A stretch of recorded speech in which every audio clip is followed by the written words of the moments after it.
Dans l'actualité également, quand l'école ouvre grand ses portes. Vous le savez, le nouveau ministre Jean-Michel Blanquer souhaite désormais la fin des devoirs à la maison. Ils devront être faits au collège, dans les locaux du collège. Mais qui va aider les élèves après la classe?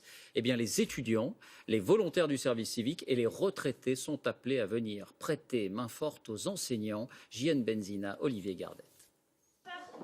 Et si les devoirs des enfants à l'école étaient l'affaire de tous? C'est l'idée du nouveau ministre de l'Éducation nationale, que les devoirs soient faits après les cours au sein des établissements scolaires, et toutes les bonnes volontés sont les bienvenues.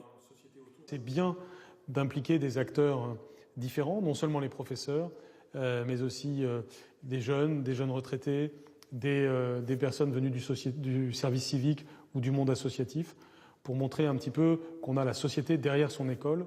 Mais cette société dont parle le ministre se sentirait-elle à sa place dans les classes pour accompagner les devoirs? Il y a les enthousiastes. Je serais prêt à le faire, surtout que je trouve que c'est une très bonne idée, que ce soit pas que les professeurs qui s'en occupent. C'est un peu notre devoir d'aider ces générations. Et voilà, je suis pour cette réforme. Vous seriez volontaire? Moi, je serais volontaire, oui. Et ceux qui n'imaginent pas se substituer aux enseignants. Je pense qu'il n'y a que eux qui peuvent faire leur travail, sinon ce ne serait pas un métier à part entière. Moi, je vois mes petits-enfants, les aînés, il y a des matières où on est un petit peu perdu quand même. Ne serait-ce que dans la méthodologie.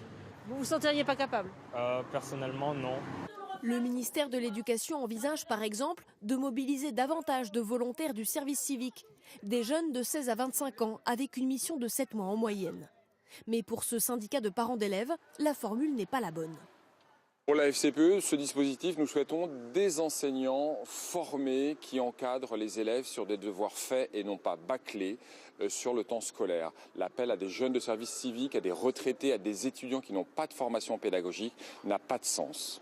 Le ministère veut créer un label pour garantir le niveau des intervenants qui aiderait les collégiens dès la rentrée prochaine.